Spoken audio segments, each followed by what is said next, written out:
ekasthanam tadbhunnari vyaptalokatrayam tvisha. The unmatched radiance born from all divine powers shines vividly here, concentrated in the women around us, women who have not only faced the fiercest storms, but have also crafted the ships, charted the courses, and guided entire fleets safely to their destined shores. Good morning, ladies and gentlemen, and welcome to Lions International presents News18 SheShakti 2025 in association with M3M Foundation and Reliance Industries Limited in New Delhi. This year's theme, From Breaking Barriers to Building Bharat, marks a vital shift from seeking belonging to owning space with confidence. Indian women are gaining global recognition across sectors, creating opportunities, driving innovation, and shaping a future defined by their vision. SheShakti 2025 holds a special significance as for the first time we took this pristine to Mumbai for a regional chapter featuring powerful voices like Shri Devendra Fadnavis, Ashwini Bhide, Dr. Neerja Birla, and Renuka Shahane. Over the years, SheShakti has hosted inspiring leaders, including Honorable President Srimati Draupadi Murmu, former Vice President Shri Jagdeep Dhankar, former CGI Shri D.Y. Chandrachud, legendary singers Asha Bhosle and Usha Uthup, and scientists like Dr. Tessie Thomas, to name a few. And none of this would have been possible without our partners. A heartfelt thank you to the presenting partner, Lions International, associate partners, M3M Foundation and Reliance Industries Limited, for standing with us and for believing in what happens when women lead. So as we begin today, remember, the barriers are no longer the story. What women are building now is. And here at News18 SheShakti 2025, you'll witness that blueprint unfold today. Since the very inception of SheShakti, there has been one unwavering champion whose leadership and vision have inspired countless women across the nation. A true beacon of strength and empowerment, she has continuously stood for the cause of women's progress and nation building.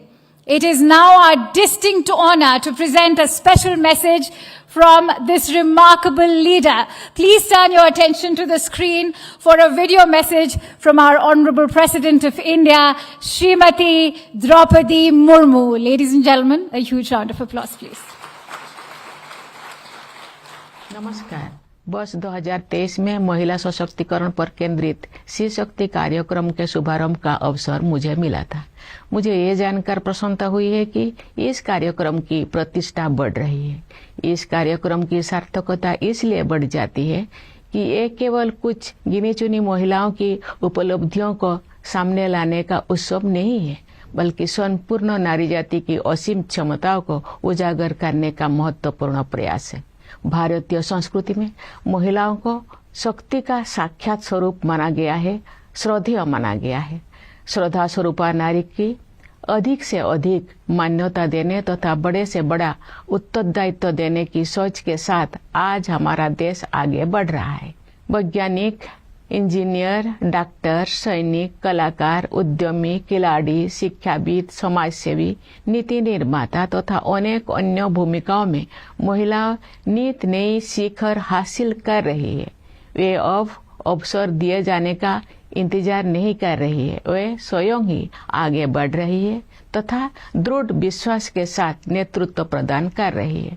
मुझे ये कहते हुए गर्व हो रहा है कि महिला केंद्रित बदलाव के प्रति भारत की दृष्टि स्पष्ट है और प्रतिबद्धता अटूट है। वास्तव में ये केवल बदलाव नहीं है, बल्कि क्रांति है। लाखपति दीदी योजना से लेकर नारी शक्ति बंधन अधिनियम जैसे अनेक दूरदर्शी परिवर्तन के बल पर हमारे देश में महिला सशक्तिकरण की यात्रा बहुत आगे पहुंच गई है। महिला नेतृत्व द्वारा विकास की सोच अब नीतिगत और संस्थागत प्रवाह का रूप ले चुकी है। मुझे खुशी है कि SheShakti कार्यक्रम के माध्यम से एक ऐसा प्रभावी मंच विकसित हो रहा है जिस पर एक और उपलब्धियों का उत्सव मनाया जा रहा है, तो दूसरी ओर परिवर्तन को नई ऊर्जा प्रदान की जा रही है। इसके लिए मैं न्यूज 18 नेटवर्क की सराहना करती हूँ। मुझे बताया गया है कि इस कार्यक्रम की यात्रा का उद्देश्य महिलाओं का सम्मान करने तक ही सीमित नहीं है। ये सर्वसमावेशी भारत के निर्माण की दिशा में आगे बढ़ने का प्रस्थान बिंदु है। मुझे विश्वास है कि आप सब महिला सशक्तिकरण की अनवरत यात्रा में अडिग प्रतिबद्धता और अदम्य साहस के साथ आगे बढ़ते रहेंगे। आप सब एक ऐसे राष्ट्र के निर्माण में भागीदारी करेंगे जहां प्रत्येक महिला की पुकार को सुना जाएगा, उसे रोकने वाली हर बाधा को ध्वस्त किया जाएगा और इसके सभी सपने साकार होंगे। धन्यवाद। जय हिंद, जय Bharat.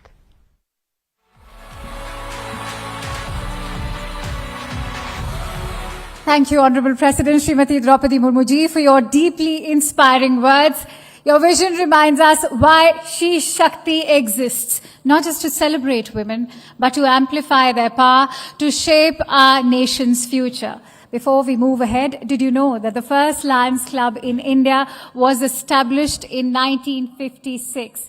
Since then, they've set up 158 schools, 45 blood banks, 46 dialysis centers, 200 eye hospitals, general hospitals, and even community kitchens. Please give a big round of applause to Lions International for their selfless work.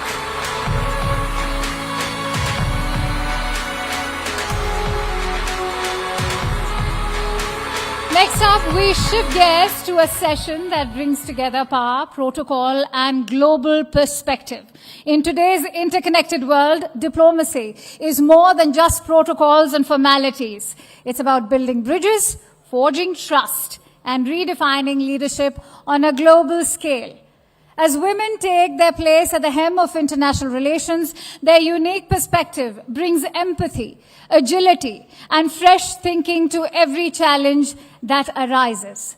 To help decode this perspective, ladies and gentlemen, please welcome Palki Sharma. And now, it is also my privilege to invite upon Lindy Cameron, British High Commissioner to India, also a trailblazer, whose work exemplifies the transformative power of women in diplomacy. Ladies and gentlemen, please welcome her with a huge round of applause.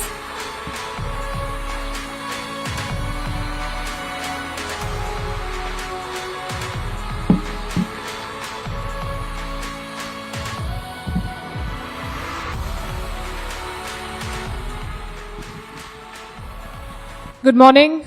Namaskar to all of you. It's wonderful to see so many of you gathered here this morning to lend your support to a cause that is very close to our hearts, SheShakti. With me is the British High Commissioner to India, who's not only shaping the future of India-UK ties, but also representing women in a field that is traditionally dominated by men. Ladies and gentlemen, please put your hands together for Her Excellency, Lindy Cameron. Good morning. Morning, Palki. It's wonderful to be here. Welcome to SheShakti, and thank you for making time for this.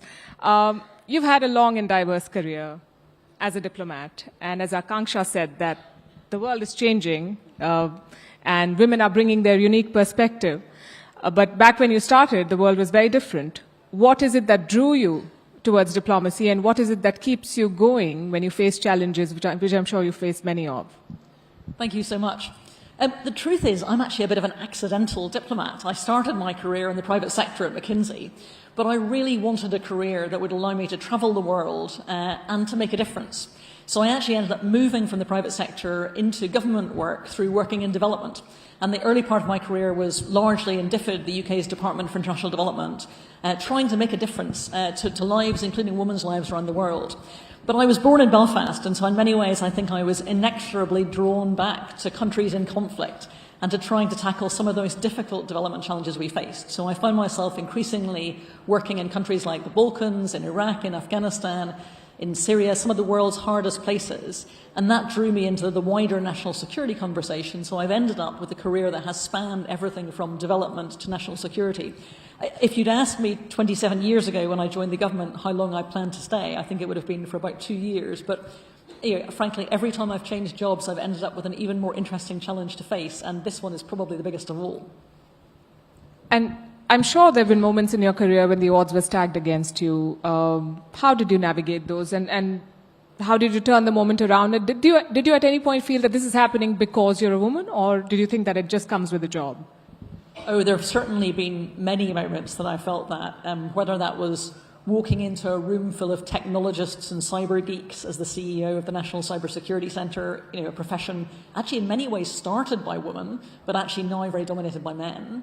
Probably the most difficult time was actually when I was the leader of the provincial reconstruction team in Lashkar in Afghanistan, in Helmand province. In many ways, I think people expected that the challenge would be about working in a very rural, very conservative society as a woman.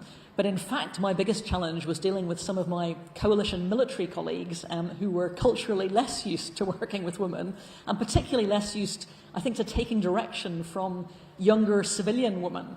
So in a sense, I challenged them on every one of their expectations. And I think part of what you just have to do is have confidence that you are in the room for a reason. In many ways, you get more attention, but you have to make sure your voice is heard. And I would stand firm partly for my team, because my job as a leader was to make sure they got the space to be as brilliant as they were as well. And I had to do it for them as much as for me. And did you always have the confidence, or did you gain it over time? Because I was a serious case of imposter syndrome, and I meet a lot of women who feel that it's taken them time to own the space. Oh, absolutely. I'm not sure I know anybody who doesn't have a version of imposter syndrome. I think if they say they don't, then I'm not sure that's true. I mean, when I was growing up, I remember very early debating attempts where I would be almost sick beforehand. I felt it was such a challenge to get on stage, but I didn't want that to put me off, and I didn't want that to keep me out of the room. So I suppose I sort of forced myself to sort of get over some of those barriers.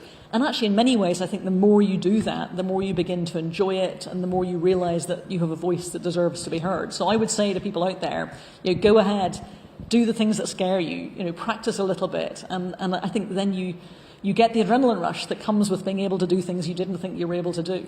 Yeah, I heard someone say that you have to build it like a muscle. It happens over time. But you mentioned Afghanistan. I'm sure in less, quote-unquote, challenging situations as well. Do you think that women in general, women diplomats, face a higher bar to prove their credibility? So I was reflecting on this. I'm not sure the bar is higher, but I think you stand out more. So I was joking that not many of my male colleagues face quite the same dilemmas in what they wear every morning as I do, because they don't get quite as much attention when they decide between their blue suit and their grey suit. So I think you stand out, you're more visible. What I've always said to my younger female colleagues is that can be a superpower too. So, when you walk into the room, if you're filled with, if the room is filled with men called Mark and Bob, people will notice you. And actually, therefore, your voice may well get heard more clearly than theirs does. You may well be remembered more. Take advantage of that and use it effectively. So I think sometimes it's not so much a higher bar, but a more visible presence. Right. Let's talk about the India-UK partnership, and you're working to take it to the next level. They've been called natural partners on more occasion than one.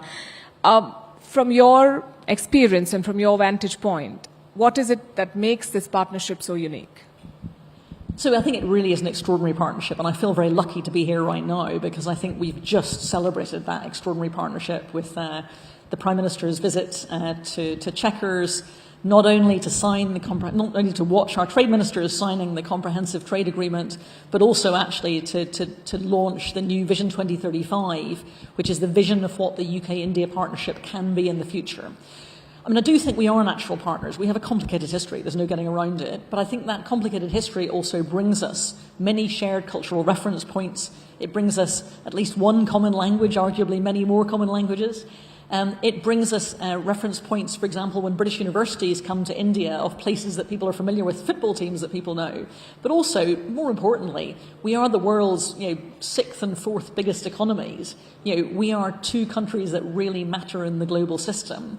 And I think we also have a shared tradition of democracy, a shared history of recognising diverse voices that I think gives us an awful lot of empathy for each other's perspectives. So I think that there is a huge amount we have in common. I think there's even more we can do together in the future.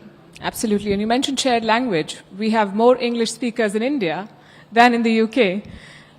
Indeed, and I mean, we have an awful lot of Hindi, Gujarati, Marathi, many diverse Indian languages in the UK as well. We're really proud of the nearly 2 million Indians, 2 million people in the UK who have Indian heritage.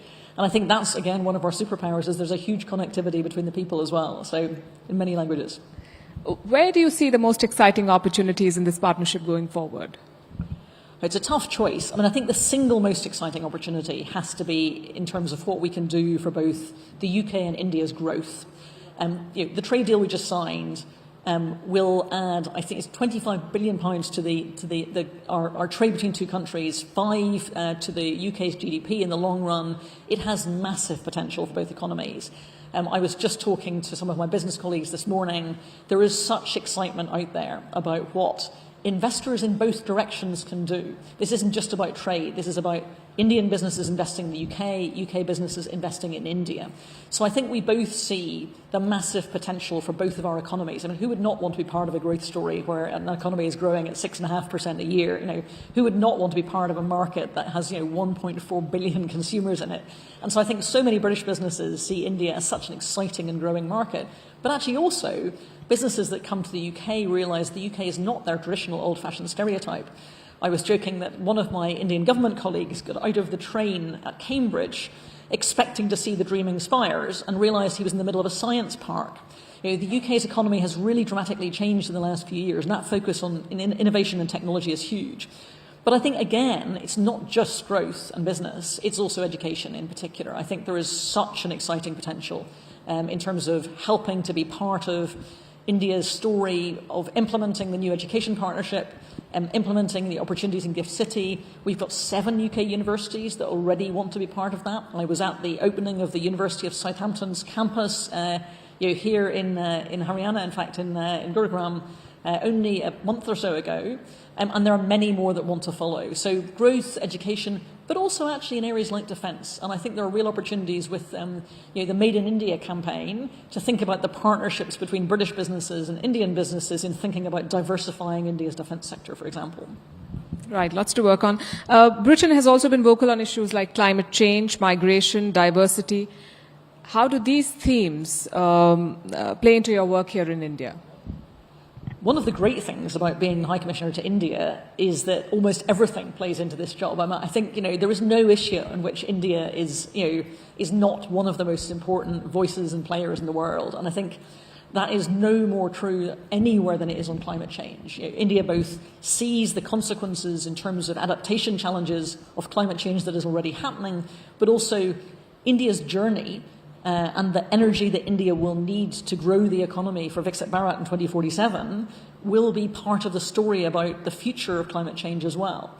So the choices that India makes about its energy mix, the policies it sets, will be policies that are existentially important to the world's ability to meet those targets, but also then actually to the consequences that Indians feel in places like Uttarakhand, or Jammu and Kashmir with, some of the cloudbursts we've seen, the Sundarbans, where the water level is rising. I think there's no country that sees more clearly both the mitigation and adaptation parts of that journey. So, and again, whether that is climate change, whether that is migration, India, we issue more visas to Indians than anybody else. So, India is a massive part of the story of who comes and goes from the UK. Again, there's no issue in which India doesn't matter these days.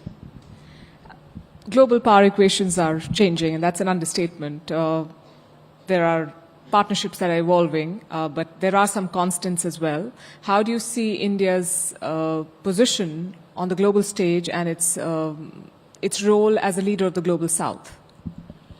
So to be honest, I think India should be more ambitious than that. I think India absolutely is a voice and a leader in the global south, but India is also, perhaps more importantly, a future superpower of tomorrow.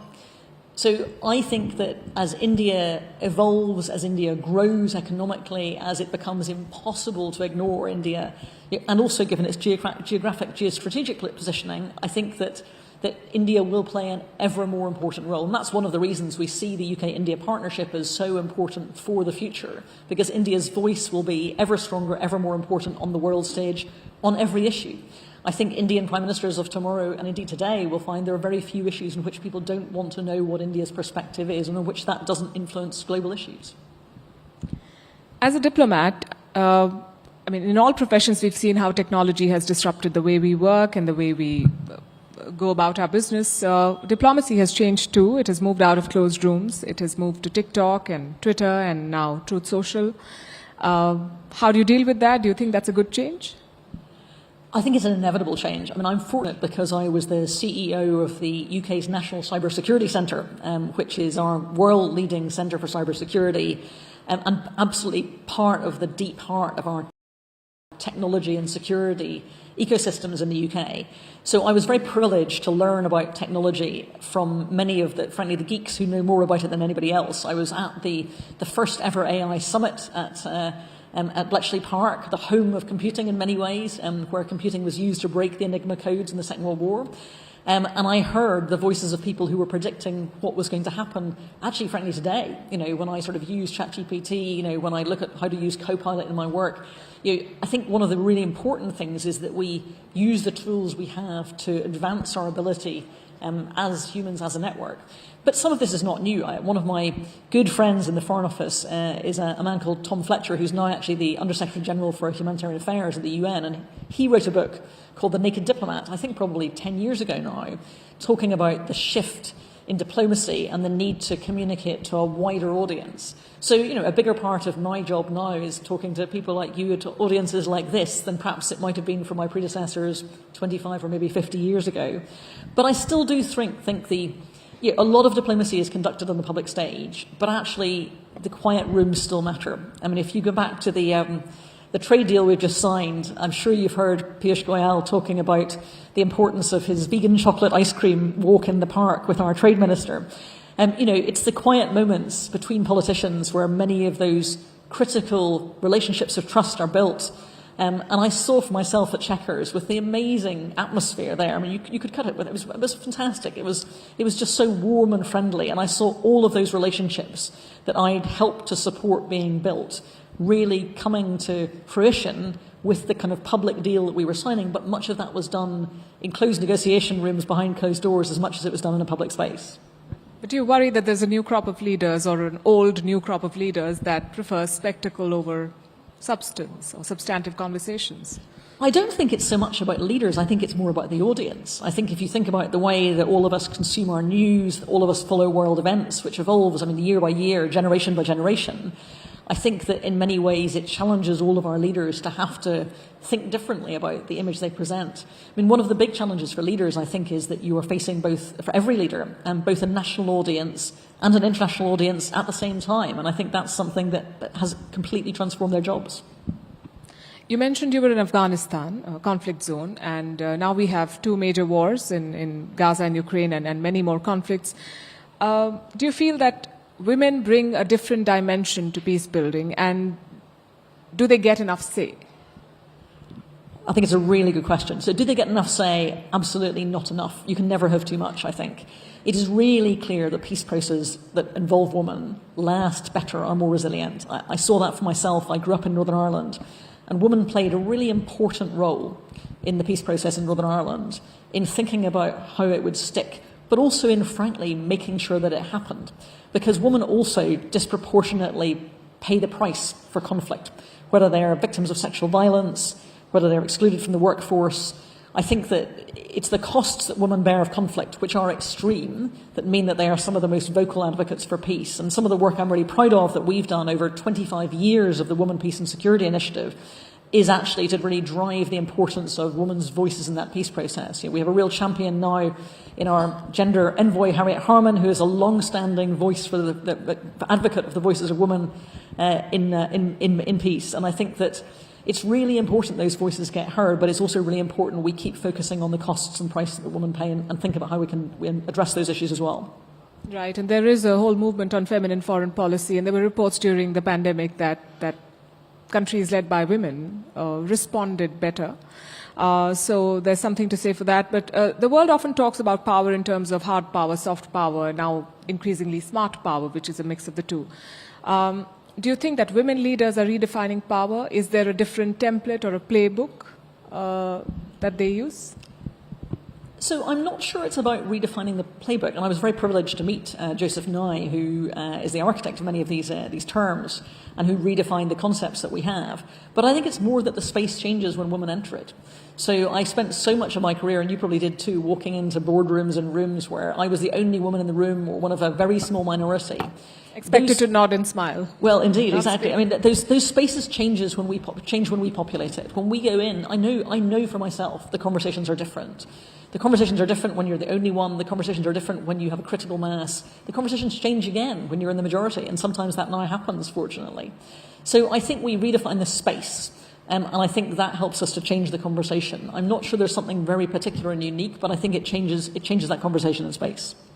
The UK has had some very visible women leaders, from Margaret Thatcher to Queen Elizabeth II. How do you think their legacy influences younger women, not just in your country, but otherwise? I absolutely think their legacy affects people. I think it simply redefines the sense of possibility. I grew up, the first Prime Minister I remember is Margaret Thatcher. She came to power when I was 7 years old. And so I have spent my whole life thinking that it is possible for a woman to be Prime Minister. And we're lucky to be in another country where almost every woman here will also have been, in a country where Indira Gandhi meant that women understood that was a possibility at the highest level. I'm privileged to be the first female High Commissioner of the UK to India, but it's shocking it took us that long. India actually got 3 female High Commissioners to the UK before we managed to get 1 here. So indeed, full credit. But I think it really does matter. I think having role models is absolutely critical to, frankly, not thinking you have to carry that extra burden of being the first one in the role. I think it's just easier not to have to break the glass ceiling. And also it reminds people of the diversity of different female voices. I was privileged early in my career, and I'm privileged again now, to have a leadership team that's majority female. And it reminded me that women have diverse voices. There were five women in my team who were all very different personalities, very different histories and backgrounds.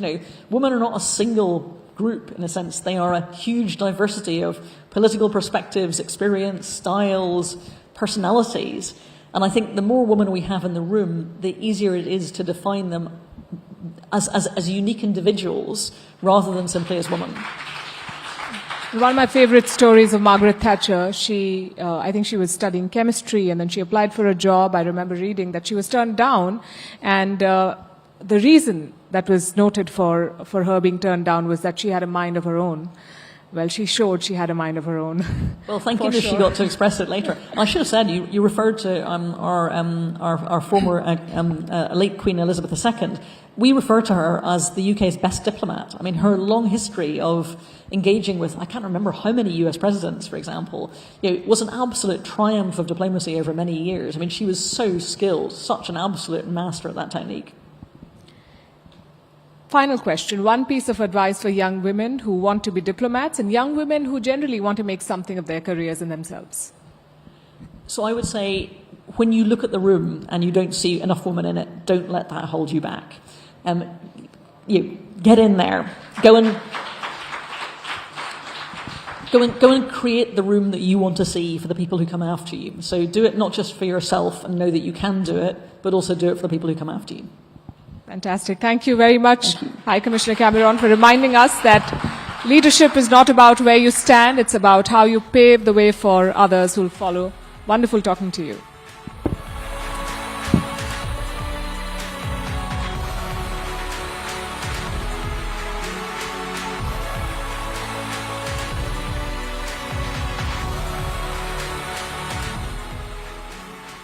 Thank you, Ms. Cameron, for sharing your valuable insights and inspiring us with your visionary leadership. And thank you so much, Palki. We now kindly request everyone to please remain seated and avoid stepping out, especially when the sessions are on. Keep your phones on silent, as we have an inspiring conversation coming up on unlocking opportunities, creativity, and empowerment.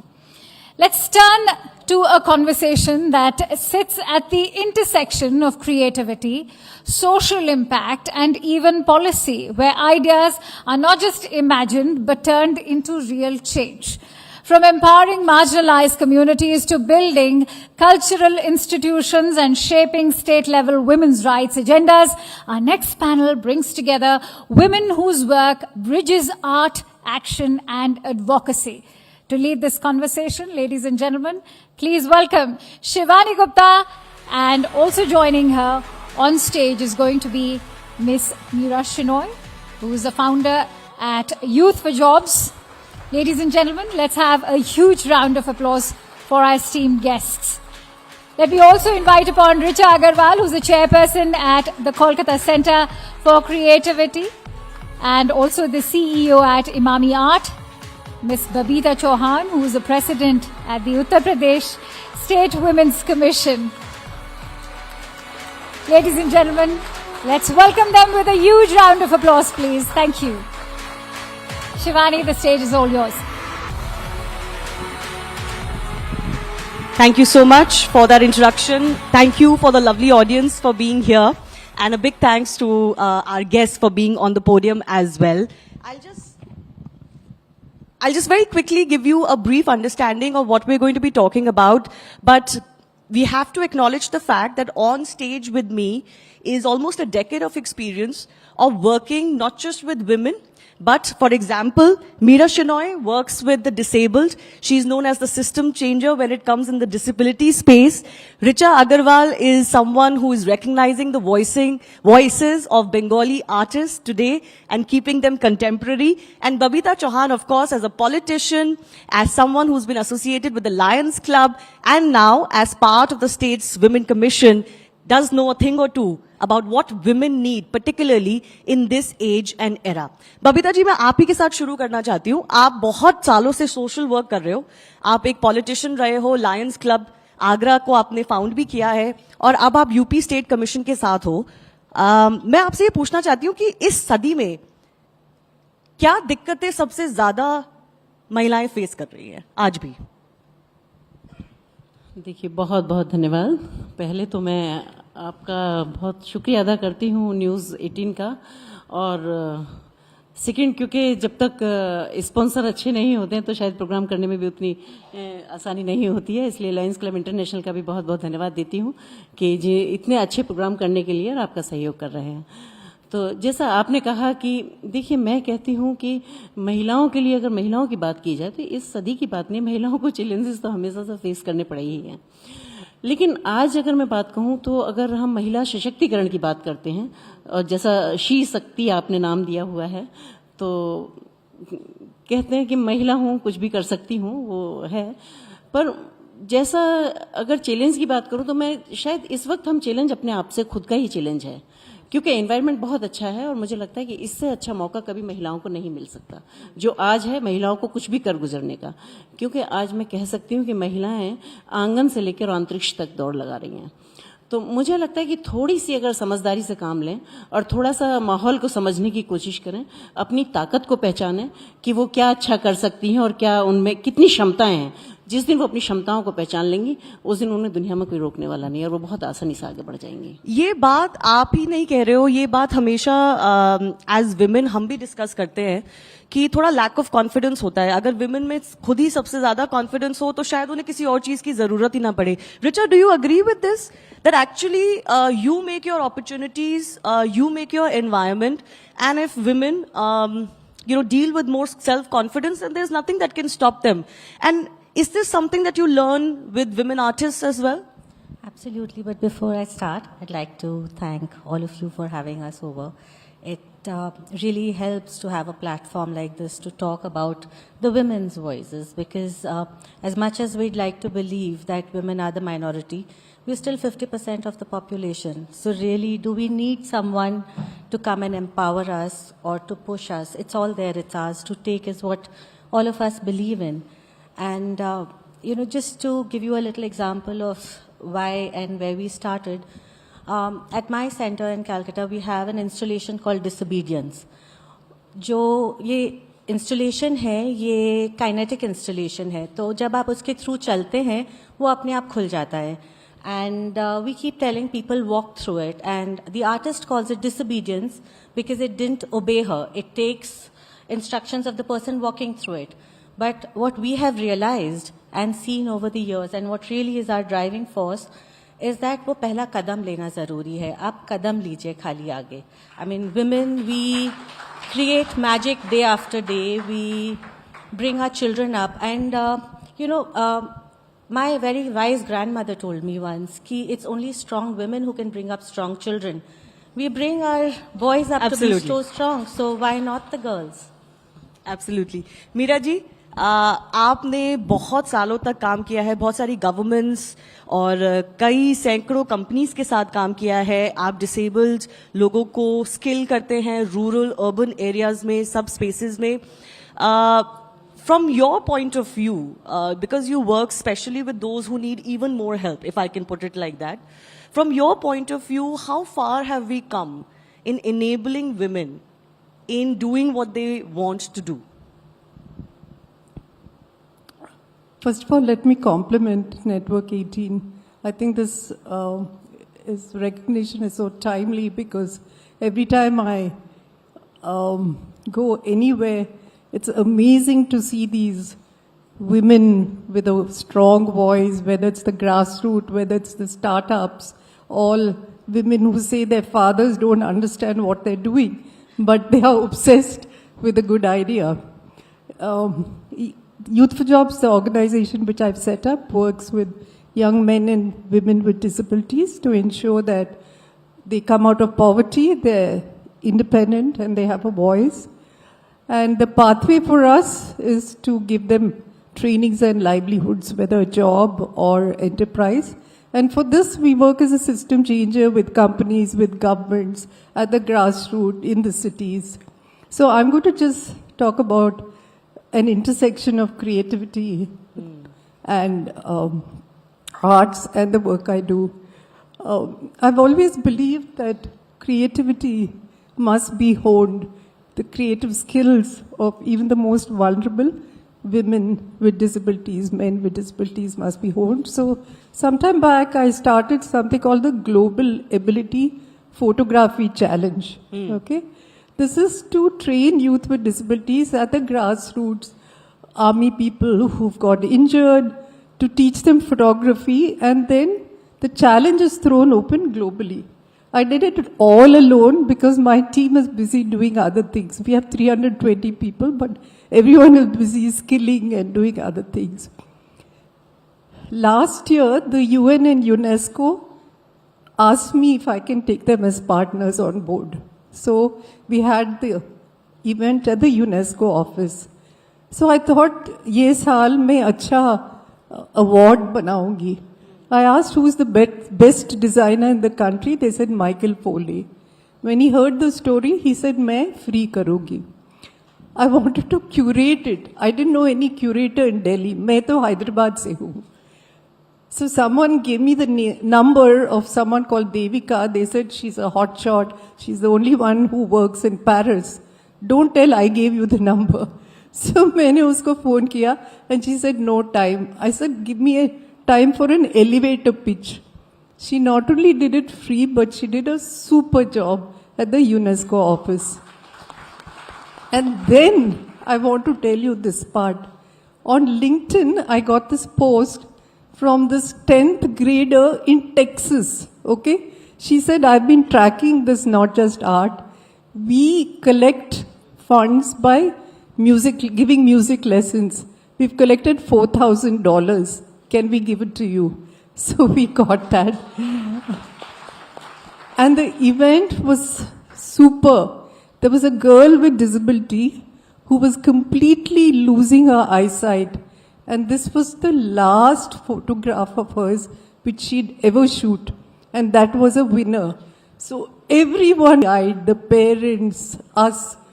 And that's the impact of creativity, arts, social space. Absolutely. It can definitely help a lot in building your self-esteem, in building the confidence in you that you and your voice matters, isn't it? Babita ji, आप उत्तर प्रदेश की state women's commission में हैं और ये देश की most popular state है. सबसे ज्यादा बात होती है न्यूज में भी उत्तर प्रदेश की, और बहुत सारे चेंजेस की भी बात हो रही है आजकल पिछले 5 सालों से. आप मुझे बताइए कि यूपी स्टेट कमीशन ने जब से आप उनके साथ हैं, किन चीजों की शुरुआत करी है, कौन से इनिशिएटिव्स लिए हैं जिससे आपका जो एक्सपीरियंस रहा है कि महिलाओं को क्या चाहिए धरातल पे, वो आपने कुछ करने की कोशिश करी है? देखिए, मैं आपको बताना चाहूँगी, जैसा आपने कहा कि बहुत पॉपुलेशन है, तो निश्चित रूप से क्योंकि भारत का एक सबसे बड़ा स्टेट है और जहाँ अगर पॉपुलेशन की बात की जाए तो 25 करोड़ की इस वक्त आबादी है, जिसमें 12.5 करोड़ की आबादी महिलाओं की है. तो मैं कहना चाहूँगी कि जब मैंने ये इसको संभाला था कमीशन को, तब मुझे लगभग 1 लाख से भी ज़्यादा केसेस पेंडिंग मिले थे. 1 लाख से भी ज्यादा, क्योंकि उसका रीजन था क्योंकि 2-2.5 साल से लगभग कमीशन का कोई गठन नहीं था.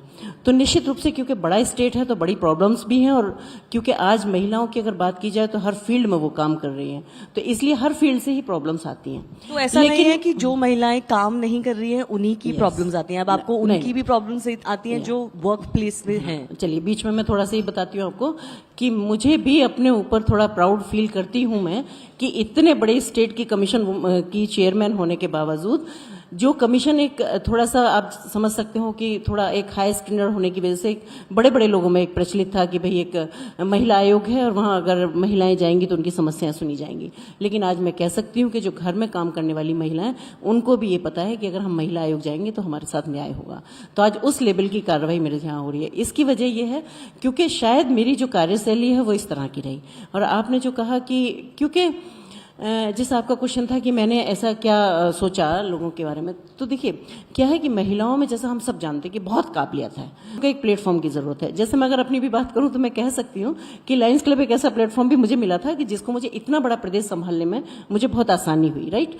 तो क्योंकि मुझे मौका मिला, तो मैं जैसे महिलाएं हैं उनको करने का उनमें जज्बा है, पर उन्हें समझ नहीं आता कि उनको किधर जाना चाहिए, उनको कहाँ से क्या कैसे प्लेटफॉर्म मिलेगा, राइट.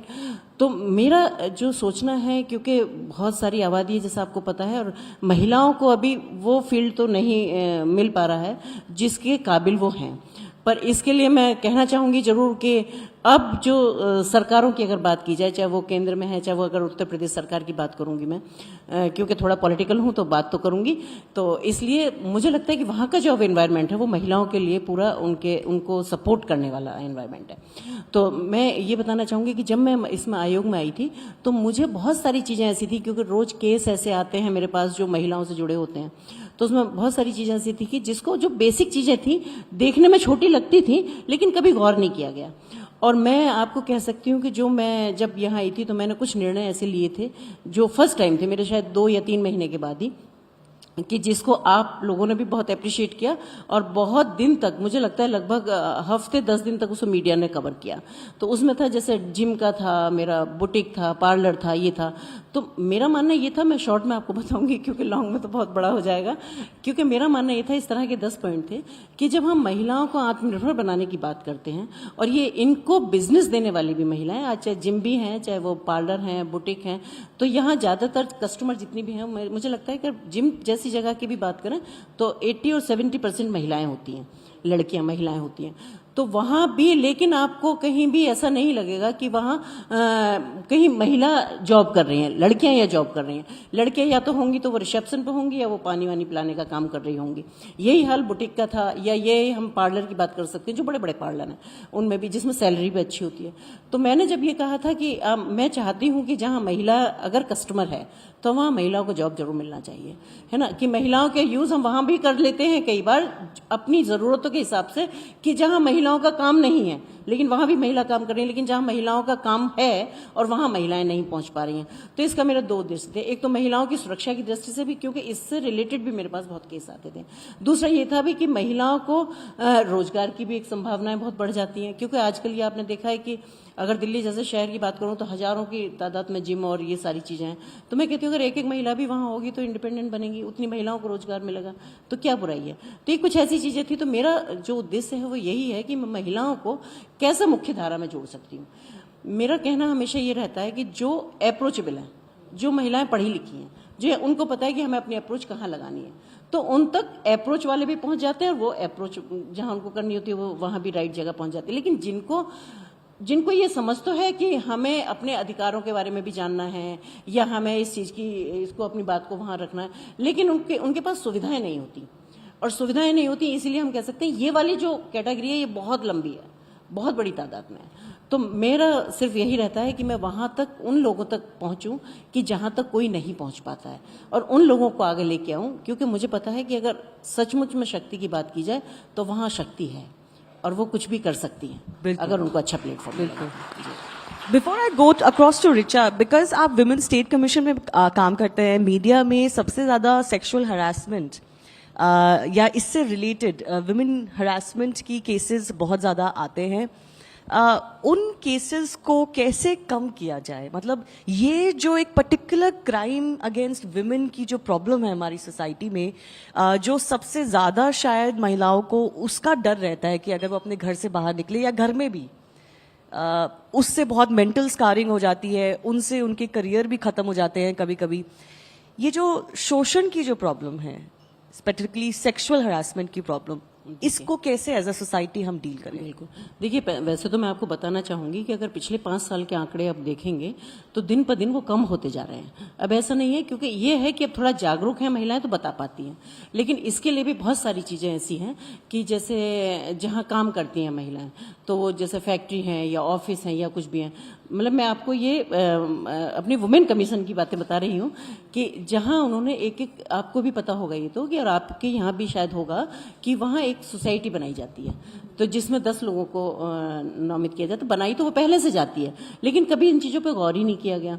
तो अभी जो हमारी तरफ से यहाँ से हुआ तो हम उसको जाते हैं, क्योंकि हम जहाँ कहीं भी जाती हूँ मैं सुनवाई पे, मैं या मेरी टीम, तो वहाँ एक निरीक्षण भी हम लोग करते हैं। तो उसमें जैसे वो जो सोसाइटी है उनकी उसको कंफर्म करना कि उसमें जितने भी लोग हैं वो 10 मेंबर्स की होती है और उनके क्या क्या काम है वहाँ, क्योंकि जनरली लोग एक रिस्पॉन्सिबिलिटी ना लेनी पड़े तो इसलिए वो उसको नहीं वो करते हैं। अच्छा, दूसरा एक मेरा ये था कि एक प्रॉब्लम्स के लिए कुछ ना कुछ ऐसा बॉक्स रखना चाहिए जिसमें महिलाएं अपनी चीज़ों को डालें। तो जब ऐसी चीज़ें होती हैं तो मुझे लगता है कि वहाँ फिर एक जागरूकता आती है महिलाओं में, और ये जागरूकता मैं नोट भी कर रही हूँ कि अब उस तरह की प्रॉब्लम नहीं है जो कुछ प्रॉब्लम्स मैंने आते आते फेस की थी। अब उन प्रॉब्लम्स में भी बहुत सारी कमियां हैं।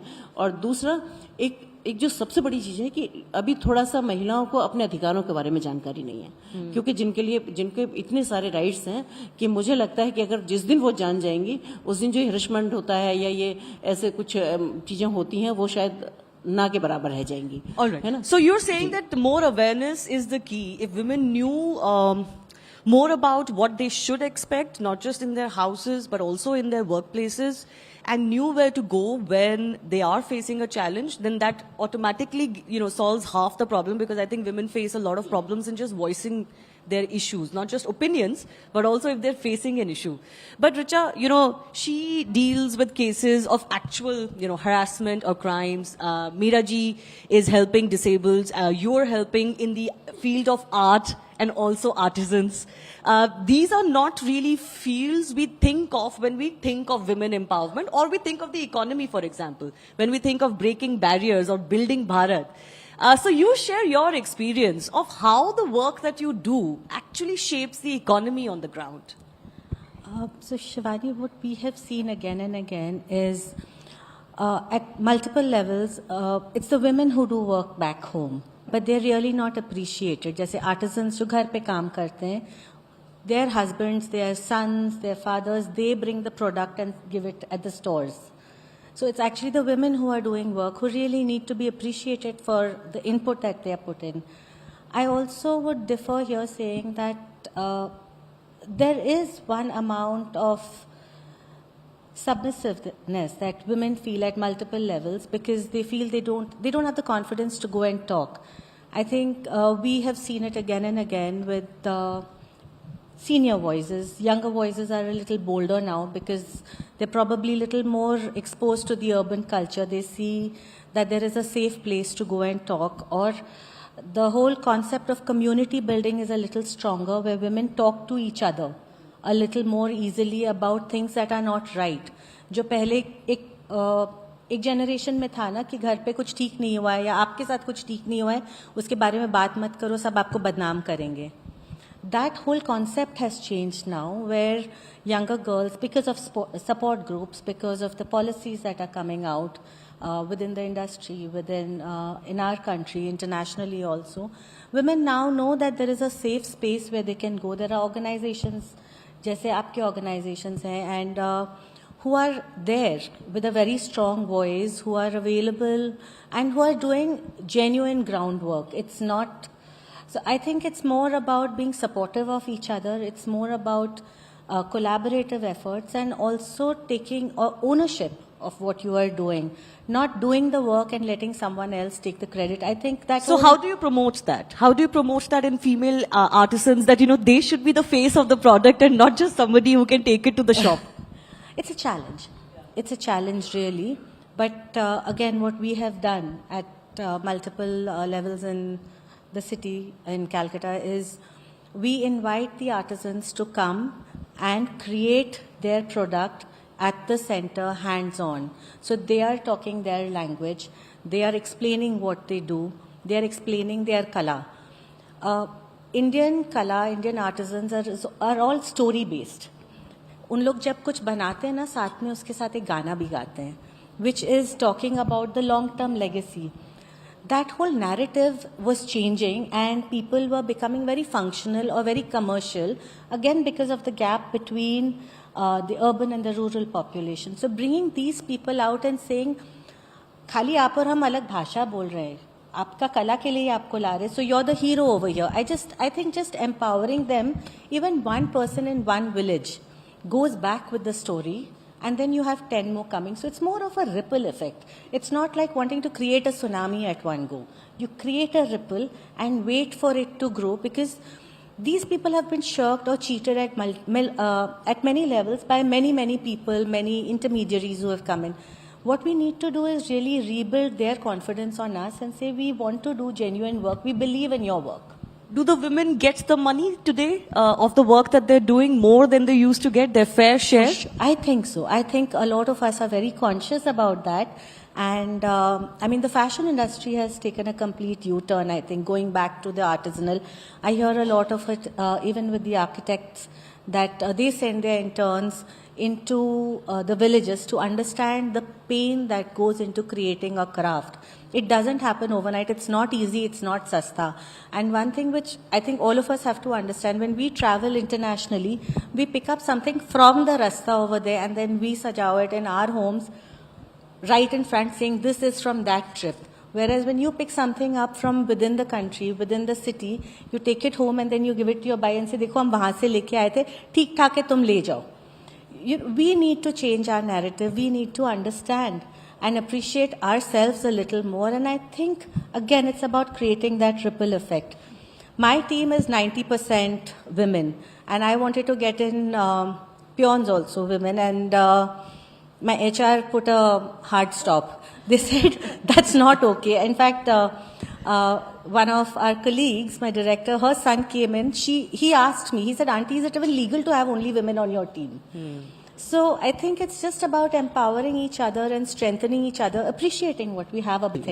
Absolutely. Thank you so much for the work that all of you are doing.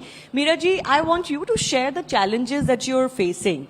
I mean, already in India, the biggest challenge that we keep talking about when it comes to our economy is, one, having more women in the workforce, because we can't succeed without an entire half of our population. And the second is skilling. We keep talking about that there's a massive skill gap. You cater to a particular section of society, but they can also obviously contribute so much as far as skilled work is concerned. But what is the biggest challenge that you face today? The biggest challenge in skilling with the disabled or the specially abled? And what do you think India needs more of? I think the biggest challenge we face is mindsets. Okay, it's not because they have negative mindsets, but a lot of it is ignorance. But I think most of these challenges, it's a journey, step by step, you overcome them. So I'll give you a good example of COVID, which was an adversity. We had helplines set up, and our helplines were jammed with calls from women with disabilities, okay? They were saying, hey, you're looking at the men, but you're not looking at young women, and we also want money in our pocket in these hard times, okay? So we talked to them, asked them what do they want.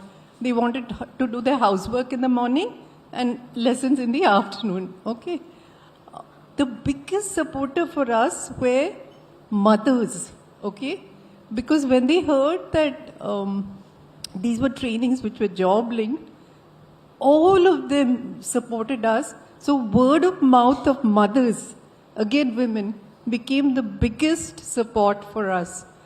McKinsey did a pro bono, review of our women batches. Women with disabilities have the least education, they have the least employment. Every indicator they trail, okay? And every single indicator was an improvement. Whether you look at education of the siblings, whether you look at health, whether you look at a reduction of sexual exploitation, whether you look at a greater voice in family and financial decision making. And the best was every woman with disability who was empowered was willing to help and mentor others, unlike others. So I think the issue for us is that women is such a large term, but in that there are women with disabilities, there are single mothers, there are women migrants. So how do we pull all of them when we pull gender, madam, into the policy, into, our thinking? So I think this co-vulnerability is in an area where we've started working for the Global South. And that I think is extremely important, that as people make policies for gender, we need to look at all these other stream women artisans and pull them all together so that we all, move forward together. Absolutely. Not just gender, but also your particular background needs to be looked into, because we're all different people. We may be women, we may be men, but we're all individuals, right? So an avenue for that is really important. But I'll take off from what Meera ji said, that the reason why skilling women, enabling women, helping women is really important is because when one woman gets helped, women have the tendency, and this is no disrespect to men, women have a tendency to go on and help 10 others. And which is why, if you help one woman, you're basically making that change in society, which is why they will be change makers when we are not around. Thank you so much, lovely ladies, for joining us. Big thank you to all of you for joining us, and a big thank you to our audiences as well. Can we please have a big round of applause for the change makers on our dance?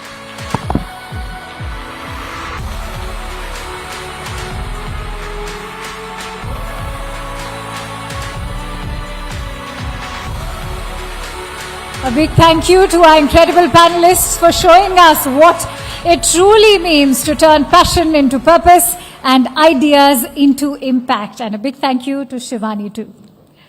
It's time to turn our attention to a discussion that resonates with everyone, shaping our daily choices and the larger narrative of India's progress. As citizens, consumers, creators, and contributors, we are all stakeholders in a new India, where rights and responsibilities are evolving and where innovative leadership transforms experience behind the scenes. And to take us through this journey of these extraordinary women leading change across government, business, and even the sector of defense, let's welcome Shireen Bhan. Also, please join me in welcoming Mugdha Sinha, who's an IAS, Managing Director at the ITDC, and Colonel Priyanka Singh of the Indian Army. Ladies and gentlemen, please welcome them with a huge round of applause.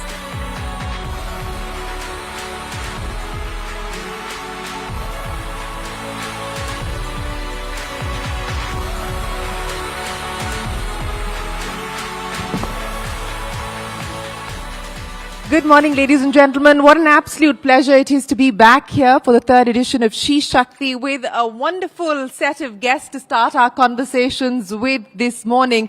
There's a lot of universality in what you heard our previous speakers talk about, and we were discussing just that mindset and the need for mindset change being one of them. And I think that is something that there is consensus on, that we need to do a far better job of. But my guests today are path breakers, are trailblazers in their own right. We've already found some common threads between us. All three of us have a connection with the Indian Armed Forces. My father was in the Indian Air Force, as was Mugdha's father, was also in the Indian Air Force. And Priyanka is now a third generation Indian Army officer. She's had her entire family play their part for the Indian Army, and of course is also married to an Army officer at this point in time. And for the benefit of all of you who probably are Googling her at this point in time, let me help you with that. In recognition of her distinguished services, she's been twice awarded the Army Commander's Commendation Card. So that is Colonel Priyanka Singh. And I was telling Mugdha, she spent the last 26 years in the civil services, and there's a lot of critique and criticism that happens when we talk about the Indian bureaucracy, but the Indian bureaucracy also wields the pen, and very often the pen can have a very, very direct and meaningful impact, and she's kind of been leading that change in different aspects of her career. She's taken on the sand mafia, she's taken on the mafia of different kinds, and a headline captured her journey, which said an officer who's been transferred 13 times in 15 years. So, Mugdha, thank you very, very much for joining us here. Colonel Singh, let me start by asking you, for you, it was almost as if this is something that's been passed on from one generation to the next. So it wasn't even as much of a choice that you had to make. You believed that the Indian Armed Forces were truly your calling. Good morning to everybody. Jai Hind. And firstly, I'm so humbled and proud to be addressing this August gathering. I would like to thank the Indian Army, the organization I serve with great pride. I would like to thank News18 for giving me this opportunity. So coming back to your question, yes, Indian Army was undoubtedly my choice, the first choice and the only choice. I belong to a family where the blood is not red, it's olive green. So I'm a third generation officer with my father, grandfather, both being from 18 Cavalry, having seen the 71 war, the Independence War, the Burma campaign. So for me, there was no other place, there was no other color I could identify with. So I've grown up with my parents, seeing them in this olive green uniform, traveling length and breadth of the country. So I think I was so immersed and so enthralled by this profession, I would say passion of my father, that I had no other better choice to make. And here I am in front of you feeling accomplished. There was another thought that always ran through my mind, that I wanted, before my father hung his boots, I must wear the uniform. And it was in 2003 when my father retired, and 2003 I joined the forces. So that's my story. Well, what a fabulous story that is, Colonel Singh, and what a proud moment it must have been for your father as he was stepping out of uniform, for you to be donning uniform. I mean, that must have been such a special moment. Absolutely. And I will come to you now with what you're currently doing. Ladies and gentlemen, we're talking about supply chain resilience in the context of a Trump world, in the context of COVID. Supply chain management, supply chain resilience has become the buzzword. But what Colonel Singh is actually doing is managing supply chain for the Indian Army. She's making sure that 5,000 troops in the northern sector get uninterrupted supply and keep our borders safe. So she is commanding that battalion at this point in time. What has been the hardest aspect of this tenure so far? So I think as long as the stars are shining bright on your shoulder, brighter than the ones in the sky, so there's nothing challenging. But notwithstanding, I will still quote something. So when I was given the command of my unit, I was addressing my troops, and I had almost 500 boys in front of me, all staring and looking at me, waiting for something to come up, waiting with some expectations. So that was the time, I think it threw a very big challenge for me as to how am I going to live up to their expectations. So within a month's time, I think I had this great challenge in front of me when I had to move my battalion to Eastern Ladakh. It's a very, very harsh terrain. It's a terrain full of challenge, not only health-wise, but location-wise as well. So that was a very big challenge when I moved my unit almost 1,000 kilometers away. Lock, stock and barrel and everything moved out. Stayed there for 3 months, delivered my role, came back. And what I found, every man ship shape, medically fit, all equipment fit, and my unit was back in place. So I think that's where I delivered, I surpassed my challenge, and that was the hallmark of what I had committed to myself. And thereafter there was no stopping, and it's been 2 years of my command, and I happily and feel very accomplished when I sit here and talk about it. Well, what a fabulous 2 years it has been, and I'll talk a little bit more to you in just a second, but let me bring Bugda Sinha into the conversation. For you, the choice to join the Indian Administrative Services was made by your mother, not by you. When you were all of 5, she decided that the IAS was going to be your calling, and that is how it worked out. That's right. So they say no, when you articulate your desire into the universe, then the universe conspires and ensures that you achieve it. So thank you. It's so nice to hear Colonel Priyanka speak about her experience. So yes, there was a time in my life because my maternal grandfather wanted my mother to be an IAS officer, but he passed away while my mother was just about to take her 10th board exams. And so I think somewhere that that dream in my mother's mind remained, and she thought I was a fit candidate to be groomed into becoming an IAS officer. See, taking the exam in the UPSC does not make you an officer. An officer has to become. And I think the grooming from a childhood, and it doesn't just apply to the UPSC, it could also apply in Priyanka's case. Whatever you want to be in life, you have to become that. The exam might just be a step on that journey, but it is who you are becoming. There is some amount of adulting that happens. When I entered the service at about 24 and a half, and who I am today is very different beings. So there are different beings in me at every point in time. And I think it is the becoming that we must always invest in. And I'm very, very glad that I've had this opportunity to be in the service of the nation for the last 26 years now. Well, the last 26 years have had many dramatic moments as well.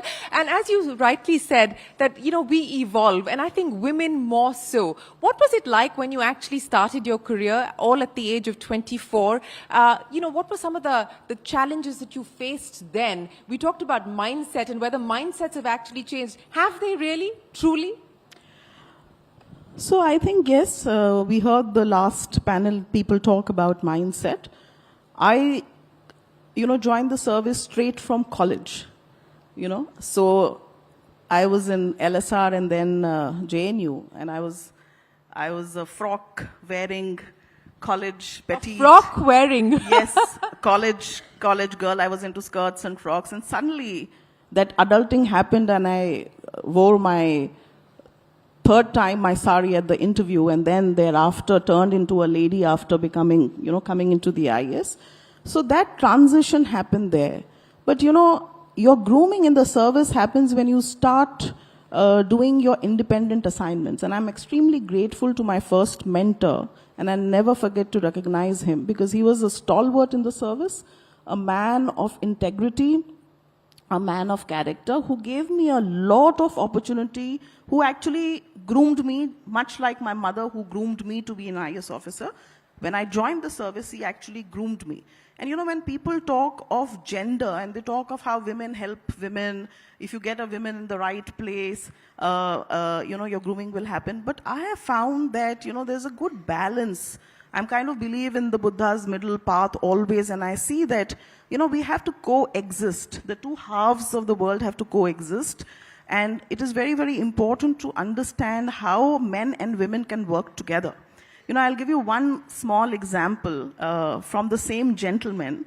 When I entered the service, and I quote this very often, he was from Haryana. He was a typical Haryanvi officer who was in the IPS before, then joined the IAS. So he got the flavor of both. So one day I asked him, "So what is it to be a civil servant?"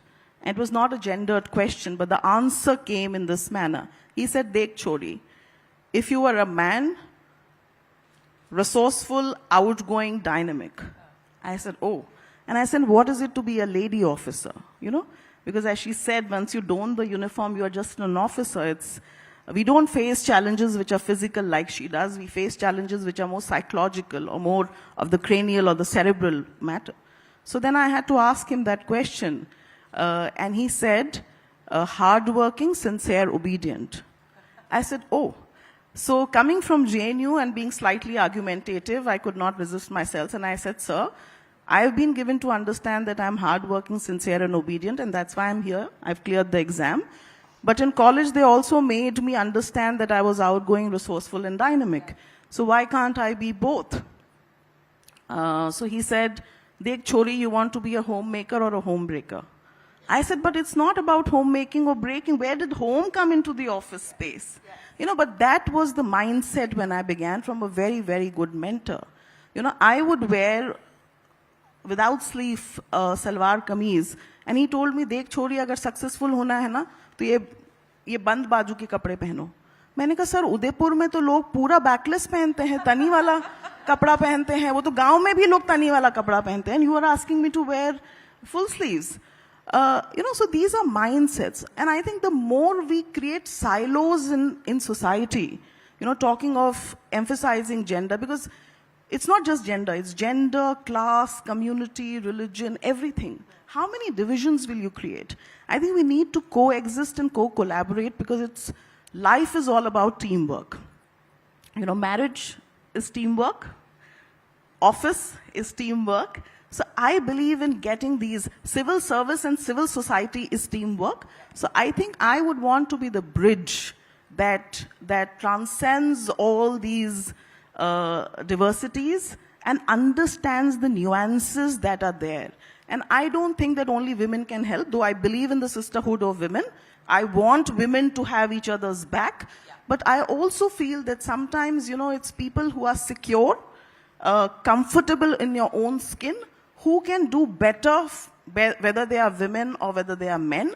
So I think what we must do is raise this whole acclimatization and socialization that happens, so that as human beings we can help each other. Absolutely. I think we should not see people in who they are. There has been a point, Shireen, when I've had to tell a particular person that please look at my note sheets and not at the way I smile, okay, to understand the seriousness of the work that I do. Yeah. No, I couldn't agree more with you. But, you know, since we're talking about mindset change, and you'll see a chair being brought in because we do have our third guest, the Consumer Affairs Secretary, Nidhi Khare, just joining us. She was called in for a meeting with the Cabinet Secretary, so she's joining us a little later. Nidhi Khare, ladies and gentlemen, please give her a big round of applause. Thank you so much for joining us here this morning. And like our other two panelists, she's also spent a large part of the last 20 plus years in the IAS, and of course has just signed an order that this Consumer Protection Authority has signed this morning, and that's probably why she's been kept away and has been delayed. But thank you so much for joining us here. I'll come to you in just a second. But Colonel Singh, you know, we were talking about this need for a mindset change, but we were also talking about mentorship and allyship with men, because that is important, as Mugdha Sinha was pointing out.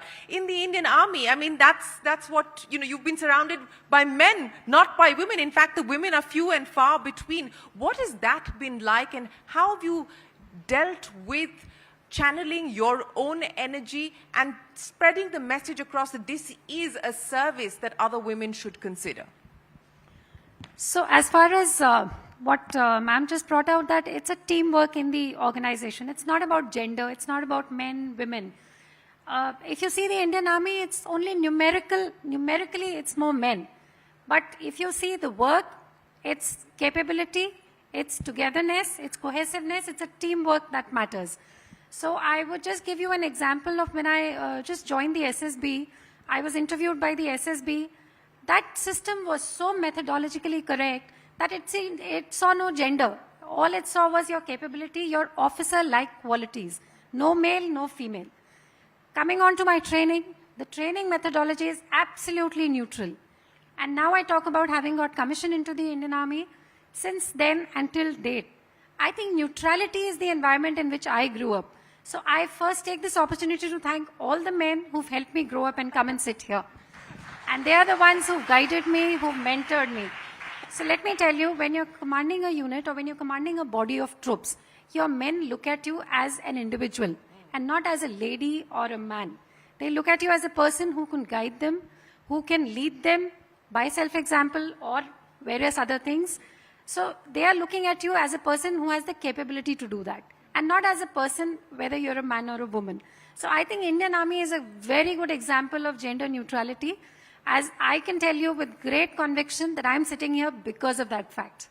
Yes, and I hope more organizations learn from the Indian Armed Forces and really create spaces that are gender neutral, where capability is what, and competence is what matters. Ms. Khare, thank you so much for joining us here again this morning. You know, as we were just discussing, we're talking here in the capital. We're sitting in a wonderful air-conditioned hotel, and we're talking largely to women who come from a certain privilege. We've had the ability to make our choices. That's not the case for a large part of this country still. And that is actually what I want to address with you, because pretty much at the start of your career in the IAS, that's the reality that you had to contend with. That's the reality that you had to cope with. I didn't even know that there was something called Dayan Hatya, and that, you know, it was a reality in India's recent history, and that is what you were up against. What was that like for you? So while I agree with my co-speakers here that the services, even the civil services, has never made any distinction between, who you are, and even the people, where we have served largely were men only.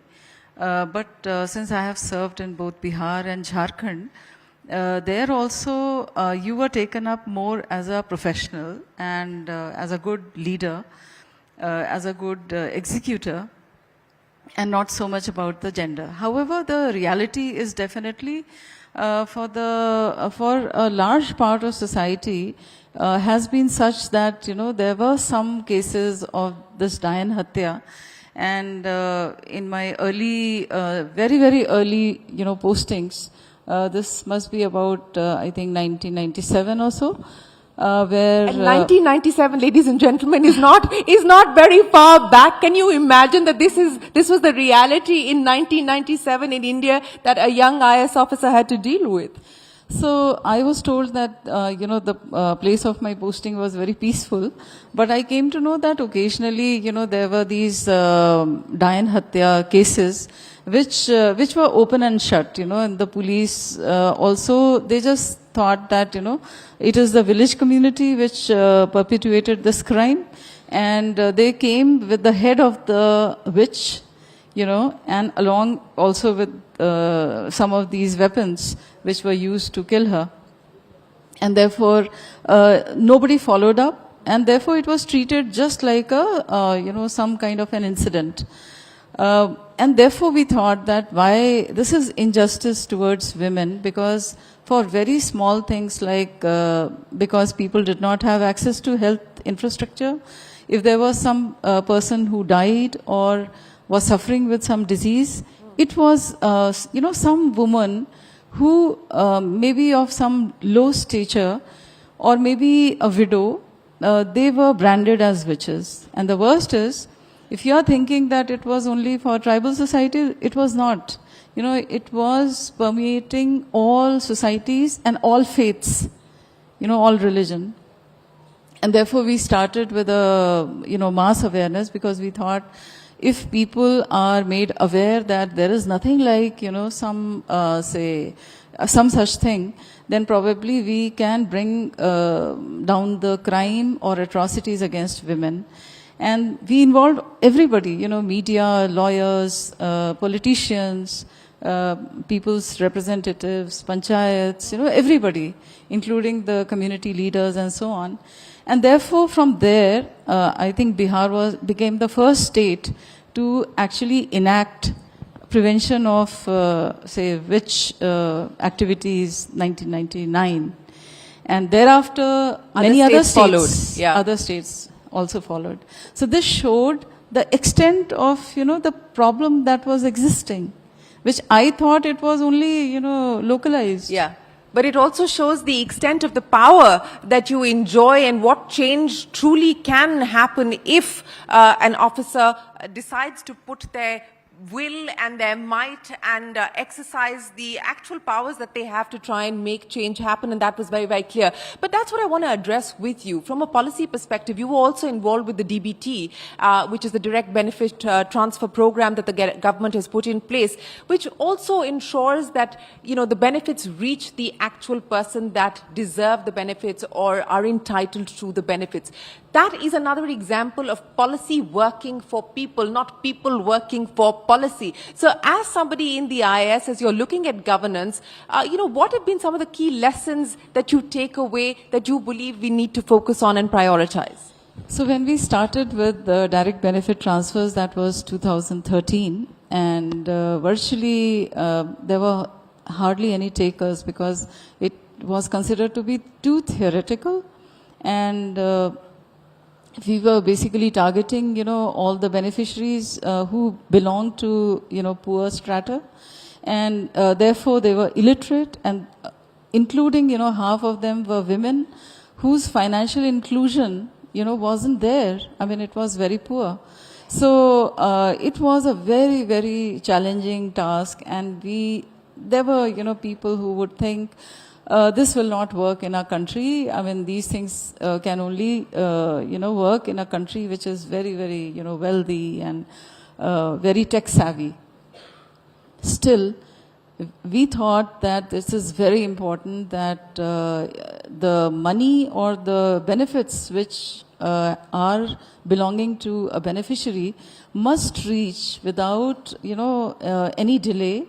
And the petty corruption that is often associated because of these fat layers of bureaucracy, that should also go. And therefore we thought that we must actually have bank accounts, have it seeded with Aadhaar, and how we need to do it. It was a very, very gigantic, very, very difficult task actually. And but I am very, very happy that I took that challenge up, and we started designing the process flow, the funds flow, and we came out with such a brilliant work that today nearly every cash benefit, whether it is pension, whether it is scholarship, whether it is entitlements, everything, including the money from the state governments, all these flow on a DBT platform. And it is one of the world's largest financial inclusion exercises. So congratulations to Nidhi Khare and many officers like her who've helped take that forward. But Mugdha Sinha, if I could ask you, while we're talking about policy, we're talking about governance architecture, let's also talk a little bit about what it takes to actually be able to move through the rank and file, the rungs of this governance architecture, especially as women. The assumptions are that, you would not face the patriarchal challenges, you would not face the patriarchal roadblocks that are often associated with other sectors. But that may not necessarily be the case. Do you want to share some examples of what it was like for you and how you decided to overcome that? So I'll give you an example from my SDM days. So Ajmer in Rajasthan was usually typecast as a district for lady officers. I don't know whether, ma'am, in Bihar or Jharkhand also you have districts which are assigned. And when I entered the service, I was told that you will get to have one collectorship for sure, because that the state has to give you. The rest you have to earn on your merit, and it's not happened that women end up doing more than two. So I said, well, okay. I was in my office, I had a retired Patwari with me, and we used to celebrate the birthdays of the staff. The SDM office doesn't have many people, there are 4 or 5 people, so you work. I stayed there for about 2.5 years, so kind of developed a good rapport with my staff. So in one of these birthday celebrations of the staff, I was just asking them about the other lady officers who had said and what they liked about them, what they liked about me, what they disliked about the others and about me and stuff like that. So in one of these interactions, the retired Patwari who was assisting us, he told me, madam देखिए, आदमी जब गुस्सा करते हैं तो हमें बुरा नहीं लगता है, but lot of women when they scold us, when they throw files on us, etc., it hurts us. So I said, why? Because they say that, well, men have a right to be angry because maybe we are not doing something which is right. But when women get angry, the perception that we get is that they don't know their work. You know, that was a eureka moment in my life because, you know, we don't understand how the society perceives who we are. I've never been a very angry person by nature. I've been a very calm, composed person. But that day I realized that, you know, if I'm ever angry, because there are moments when you have to be angry, my anger will always be deliberate. It will not be something which will come from, you know, like within. It will not be a rushed, unthought of anger. So that was one moment in time I realized that this is how people perceive you. I also realized when I grew up later that it helps to be, you know, to alchemize your anger into what you call satire. So I've seen that has worked really nicely. Because if some people are not moving, I'll just say, "Bhai, nariyal foda jaye, kya aapke liye kariye na bhai, kya ho raha hai?" You know, that would help move things rather than being angry. So these are things that one learned in the service. But I can tell you there are 4 P's that I have faced in my life. Patriarchy, of course, we face in different ways. You know, at a more cruder level, what ma'am has said is probably witchcraft. If you look at the history of witchcraft, and there's nice books on witchcraft, I didn't know that you would mention this, but I've been doing some readings on witchcraft. You'll realize just pre the Enlightenment, when women knew a lot about science and sorcery and magic, and the men didn't understand that, those women who stood out, became the witches in society, the 3 witches of Macbeth also for that matter.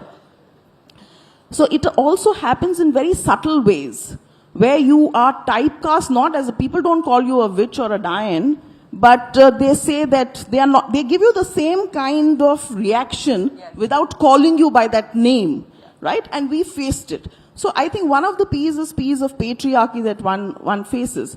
The other P is a very subtle and a very nuanced way, which I'm sure most of us face, is patronizing. You know, patriarchy is, you know, we all know patriarchy is all shades of black. But patronizing, you know, when somebody wants to take you under the wing and is also trying to do the same thing, but in a more subtle way, is more dangerous because it's got 50 shades of grey in it. And then I think the other P that I also faced is a lot of plagiarism. You know, just because of a woman, if you have a path-breaking idea which is much in advance of the time, then somebody will just learn from you and use it in meetings and say that, okay, you know, that kind of a thing, that is very, very dangerous, I think. And it happens more with women because you would want to, you know, you have to prove yourself. Yeah, and we don't talk about it enough. We don't talk about our own achievements enough. Yes. We need to change that too. And also, if you stand in your power, if you believe in who you are authentically, then I think you create ripples and you create ripples across gender. There the sisterhood also falls at times to be able to have your back. So I think a lot of adulting has happened in good ways, I would say, to teach you who you are. Because see, life is your own journey. I mean, I keep saying this, that while the letters in livelihood will be, you know, longer than life, but all your life is your preparation, and the livelihood is just a very small part of your life subset.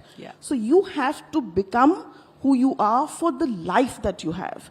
Because while I might retire at 60, I'll still have a life beyond my livelihood. Absolutely. And I think the livelihood, by, you know, putting you in touch with people, different kinds of people in our service. I think the beauty of the service, and I would never want to trade off with anything else, is the kind of diverse sets of people. Absolutely. And suddenly you will be meeting one, you know, if I can say, the likes of the Tatas and the Birla, and suddenly you will be meeting people like what ma'am has been mentioning. That range and diversity, I think, is the beauty of the service, and that range gives you an experience which I don't think anything could prepare you for. Yes, Absolutely. We're unfortunately out of time, but Ms. Curry, let me get wrap-up comments from you as well as Colonel Singh.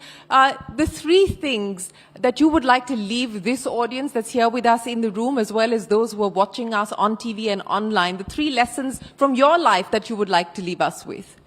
No, I would just say that, when empowerment of women is spoken about, it should be not just, where I have reached. It is actually how much I have empowered other women, whether they were your colleagues, whether they were people who needed your help, your guidance, and so on. So I think, and then, self-belief that you can do this, challenge yourself every day, and then try to see, okay, what is the next, so-called glass ceiling which has to be broken. To breaking many, many more glass ceilings, Colonel Singh, the final comments with you. Yeah, so my final message to everyone is, I think you need to break the self-doubt. The day you break the self-doubt, you've broken the barriers, you've broken the glass ceiling. So that's the summing up line. And I'm just reminded of a small quote which I'd like to share. If you know your job well, if you have the professional competence, if you have the professional knowledge, you know your job well, and the people you command know that you know your job well, I think you've done your job. Absolutely. Here's to angry women, here's to happy women, and here's to empowered women. Here's to women who know their worth and are not afraid to speak for themselves and to speak up for other women as well. Colonel Priyanka Singh, Mugdha Sinha, Nidhi Khare, thank you so much for joining us here. Ladies and gentlemen, a big round of applause for our change makers here this afternoon. Appreciate your time.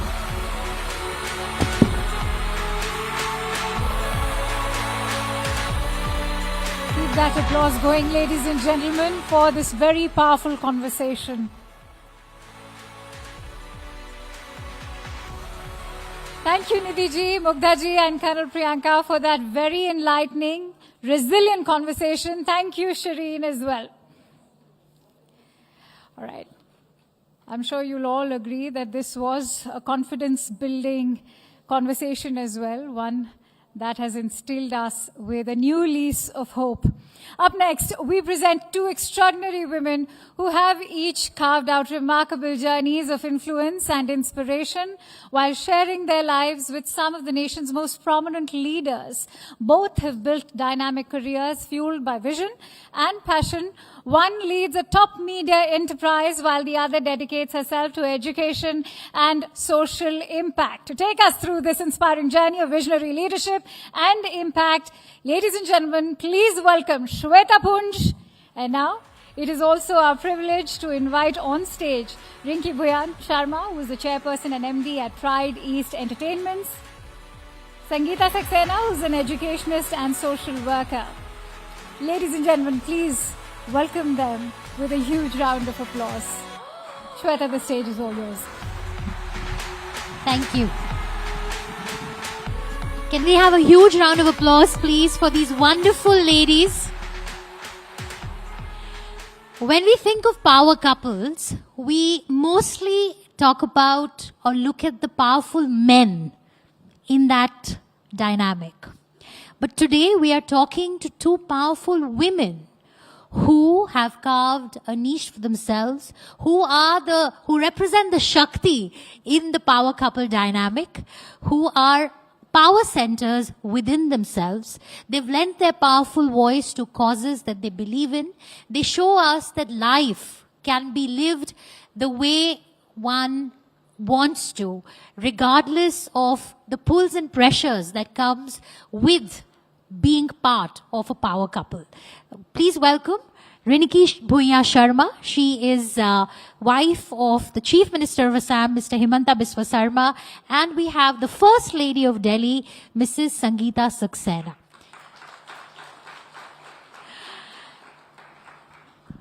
Rinki ji, I'll start with you. She's come all the way from Guwahati to be here with us to share her journey. What really intrigues me about her is that she manages 19 businesses. 19. And I was talking to her, and she was saying, sometimes I think that, sometimes it gets very tiring, and I think maybe I can just, come back home. I come back home at 11 in the night, and I feel so tired sometimes. And I'm looking at her, I said, you really don't need to be working like that.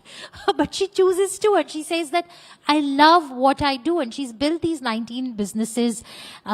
She runs the largest media network in the Northeast. So Riniki ji, when you married Hemanta, Mr. Sarma, you were in college and you came from a business background. Mr. Sarma you met him in college. Your parents were not very keen on this union, right? Can you share with the audiences a little bit about what is it that you thought of when you decided to get into this relationship? Okay, good afternoon, Sweta. And first of all, thank you for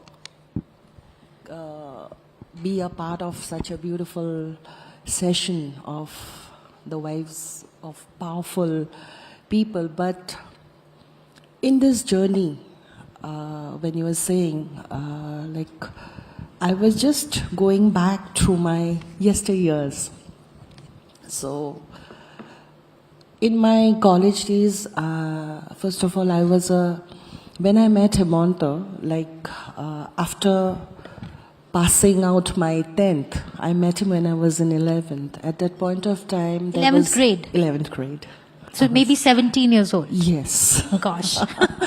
And at the time, what happened, and since I was, one more thing, I was a state level and a national lawn tennis player. Wow. So I represented my state, and at the time when I went to Cotton College, that was one of the best institutions of Assam at that point of time, and I wanted to be a part of that institution. And Hemanta was the general secretary of the college, and so when I went for my admissions, so somebody was saying that the GS gives all the sports entry to the college, and I said, okay, fine, let me see who the GS is. So when I saw it, I found a very cute-faced, plumpy boy. And then I didn't realize, one day he'd be my life partner. So I wonder if he's watching this. Yeah. And as in the Cotton has got a ritual of stage ragging. One of the popular girls, I shouldn't say they check on who's a good-looking girl, who's this and that, and all the Cotton College Union Society sits in the and they call. And I was like a fresher, and I was sitting among the group. Then suddenly the GS calls out, the Riniki Bhuya Sharma, please come on the stage. I was like, okay. Then he said, okay, fine. I heard that you are a tennis player. I said, yeah, I am. Now start playing tennis. I was with a mekla chadar. I said, how can I play? So you play virtually. So my best friend was made to be a net. I was supposed to, and I was like, my tears were rolling down. I said, one day I will show this GS who he is. and after that, then we just continued, and I used to call him a dada. So, and whenever I used to go, he's a GS, I used to, Hemanta da, I used to call him. But then life as it takes, then we fell in love, we had kids, but till today, he never said I love you, and I never said I love you too. So that is how happily going in a journey, and which is full of ups and downs. But your mom still doesn't talk to you because you're married to... Oh, she hates him. She hates him. Yeah, because I come from the first liner industrial family of Assam. My father was an industrialist, and at the time Hemanta was a struggling politician. So it was like he was a student, and like a student normally in Assam, like how you come, very simple. He was into studies, and he was and my mom was one sophisticated lady. Oh my God, how can she get married to my daughter? So that was the reaction. And then she said that go and ask him how he is going to feed you. And then I asked him, like, how are you going to feed me? Then he told me, just go and tell your mom that I'll become the chief minister of Assam one day. And I thought that he's trying to impress me, or he's trying to impress what, or has he gone out of his mind? But that was his vision. So today he is. And that is how we started. Power of conviction. Mrs. Saxena has been married for 36 years, and we always see her at every state function. She's always there with Mr. Saxena, and it's quite amazing, because I was just telling her, I said, you're always there with your husband, whereas in my generation, like, I'm hardly there with my husband. I'm doing my own thing, he's doing his own thing. But so there's something to learn from here. And Mrs. Saxena has really seen the highs and lows, that come with the political life. So if you could share with our audience a little bit about that, ma'am, the journey, and of course the power and the pressure of being the First Lady. Good afternoon, everyone. Thank you for having us here with you. It's a privilege and really an honor to be here. You said I'm always by his side. Yes, or he's always by your side. No, I am always by his side. And that's because it gives me a real sense of pride to be there with him. It also gives me a real sense of culture. Isn't it in our culture to be by the side of our husbands, wherever they are? Lows or highs, wherever, we are supposed to be there, and I'm always there.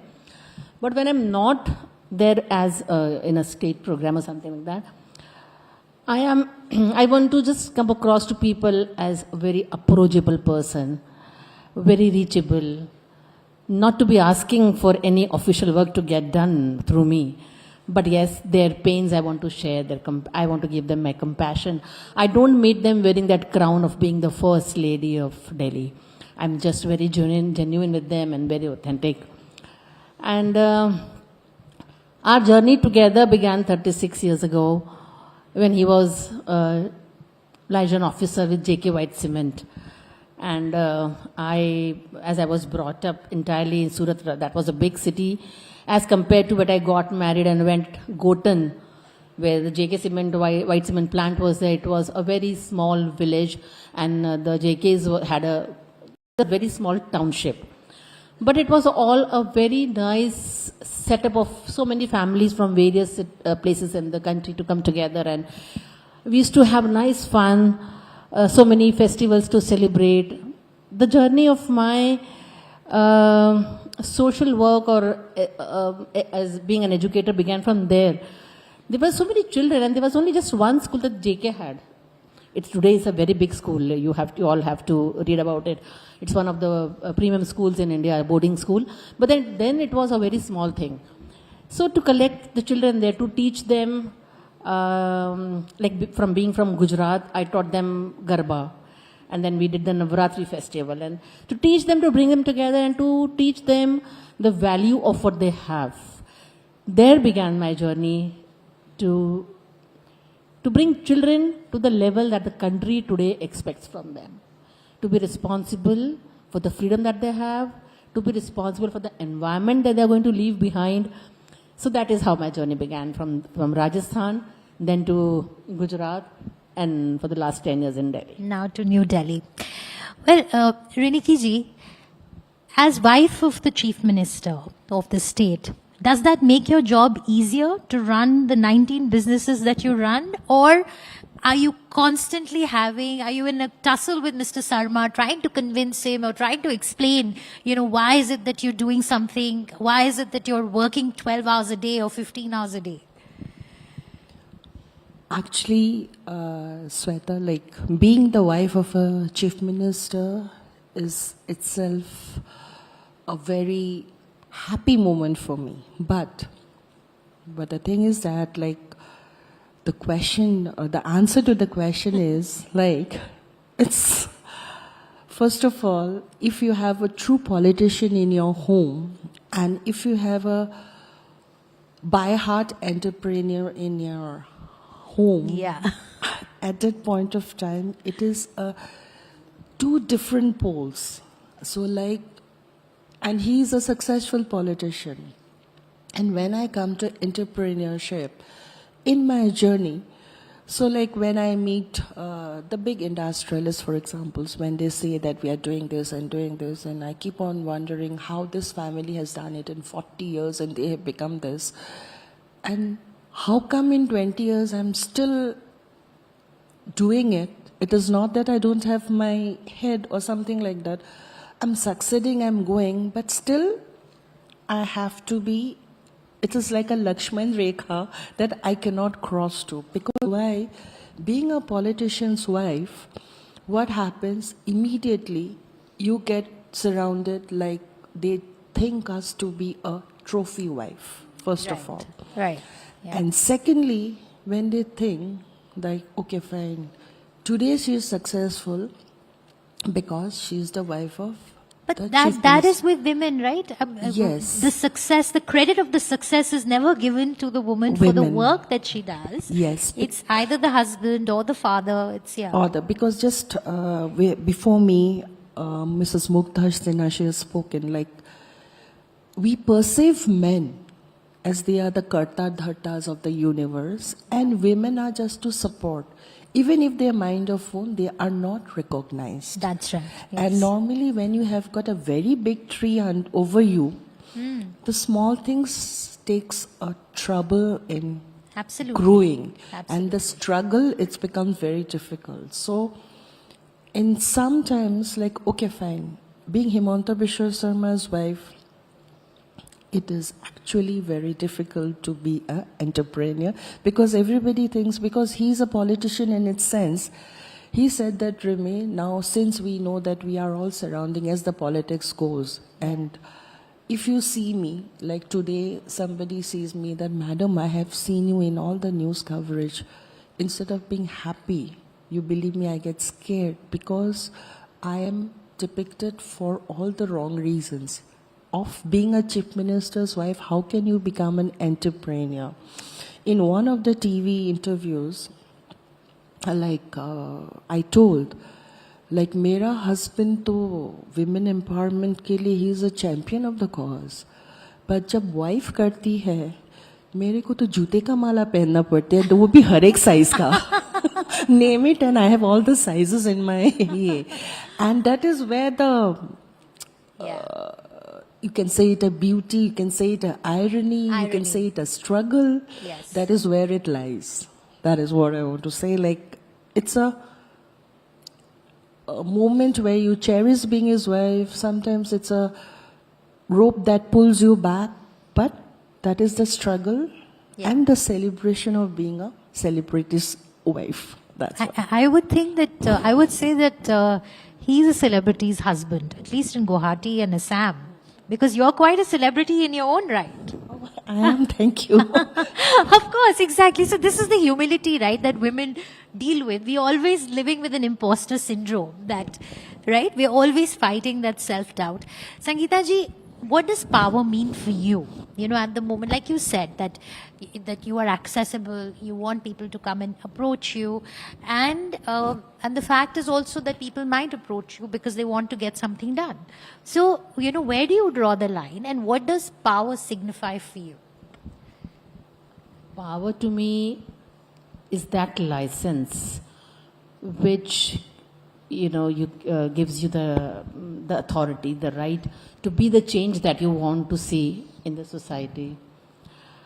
Power should never be to impose power. It should always be to empower others. Or power, in my right, I have no power. I'm only talking about power as So the general. session is Fabulous Lives of Powerful Wives, I and she's never, saying she has no power. No, I have no power and I remain very humble as a LG's wife. लेकिन मैं एक चीज़ को बहुत मानती हूँ कि power का कभी नशा नहीं चढ़ना चाहिए, क्योंकि नशा जिस चीज़ का भी हो बहुत जल्दी उतर जाता है. So a powerful person has to remain humble. Approachable, polite, listen to people's voice. दुनिया में बहुत दुख दर्द है, अगर आप भी अपना पावर इम्पोज करने लगे कि तुम कुछ नहीं हो, मैं सब कुछ हूं, मैं सब जानता हूं, it doesn't work like that. So power has to be humbling. For me that is power. You are powerful only when you are humble. If you are arrogant, you are not powerful, you are That's a wonderful, wonderful takeaway, really. Thank you for saying that. Riniki ji, in the power dynamics at home, both of you are very powerful personalities. How does that work out? Who calls the shots at home? Okay. So it has gone. Basically, both of us, we are very strong-headed in the sense. So what we have our very lines defined that I will not enter your assembly, you don't enter my home. Okay. So, and it happened with a very interesting story. So, Hemanta was a Vastu freak. Okay. And I don't believe in Vastu. I need a good house that needs to be very beautiful and it has to have the aesthetics on the right sense. We had a dining table. So, I have placed it very aesthetically in one club. In the morning, I place and go to the office, and evening again it turns around in a different place. Again, the next day I come in the morning, again in the evening. We had a tussle for 1 month like that. And every day, Hemanta, he doesn't speak to me, neither I speak to him directly, but we turned the tables. And then after 1 month, we finally came to a conclusion it should be in the middle of the house. So, and both of us, neither of them eat in that dining table, but it is a vast. Then I told them, when you are in the political, so you have all good people coming home. They should have the aesthetics correct. So let me take care of the home front. I will give you a proper, beautiful set. You just come and flaunt that you have done it. So that is what, and that is how we maintain. But actually in this power dynamics, there are a lot of people who tries to ping you from the back. And that is where, if you don't have your head on your shoulder, so that is where the family first the breaking line starts. So in that way, we are very clear. So like if anything happens in the house, he will say, go and ask madam. If anything happens politically, I said, I'm the wrong person. We don't, that is how we are. And the best part of it is that if we meet too often, then the house will blast. so that is where we are like, okay. I think that's wonderful advice. If you meet too often, the house will blast. So, all right. Okay, very quickly, I'll say the following and you tell me what comes to your mind. I'll say Assam. Beautiful green. Media. Redefining. Redefining. The society. Kaziranga. One horn rhino. Cotton College. Nostalgia. Hemanta Viswa Sarma. Okay, I'm taking time to answer. I don't know. This is something I actually don't know. He's my husband. That's only that's why. Husband? That's it. Power. Influence, inspiration. Politics. Politics. Even that's like, and for me, like before marrying Hemanta, quote unquote, I was to say it is the last resort of scoundrels. But now, for me, because when he was a lawyer at the time, but now for me, politics, if used in the right way, it adds a very beautiful and a defining meaning, not only to yourself, but to the society to whom you are contributing yourself, your entire life. Okay. Business. My blood.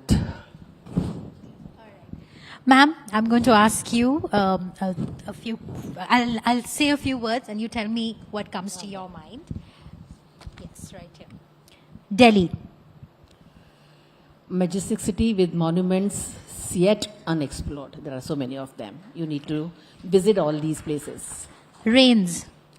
Beautiful if you are sipping a cup of adrak wali chai in your balcony, but very harassing if you are on the roads. Donald Trump. Oh. The topic of every dinner table conversation in every household today. PM Modi. unmatched. The country is blessed to have him. The loudest applause.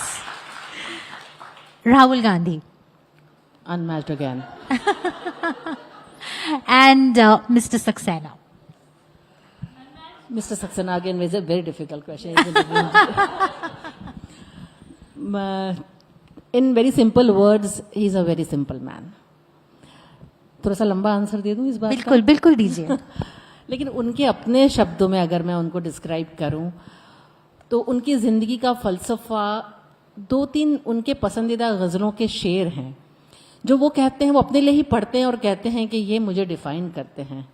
पहला वो अपने लिए ये कहते हैं कि जो डूबना है तो इतने सुकून से डूबो, जो डूबना है तो इतने सुकून से डूबो कि आसपास की लहरों को भी पता ना चले.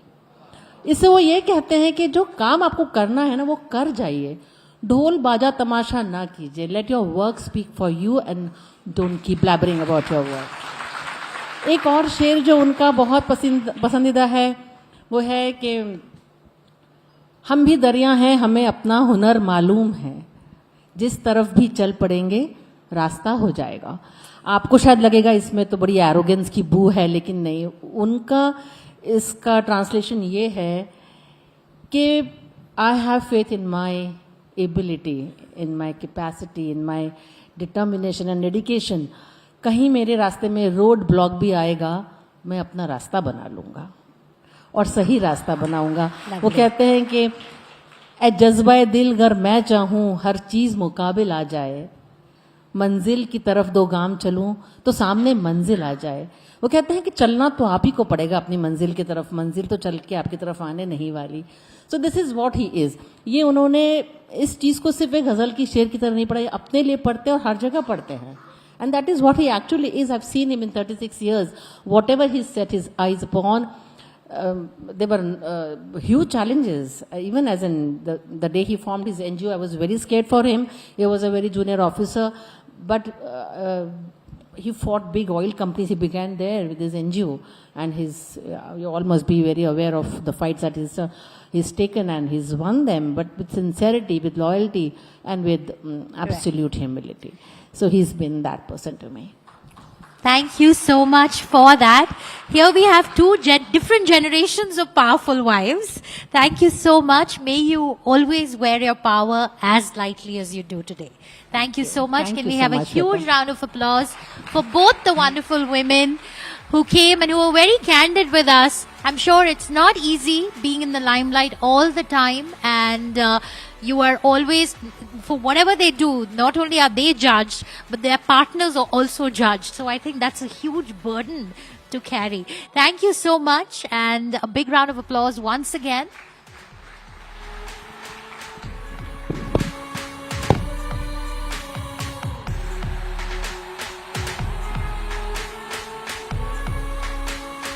A big thank you to Rinki ji and Sangeeta ji for showing us what it truly means to turn passion into purpose and ideas into impact. And thank you to you too, Shweta. It was a pleasure having you here. Ladies and gentlemen, we'll now be breaking for lunch. Please join us at 2 p.m. sharp as we continue with these insightful and inspiring conversations. Hope you're having a good time and enjoy your lunch.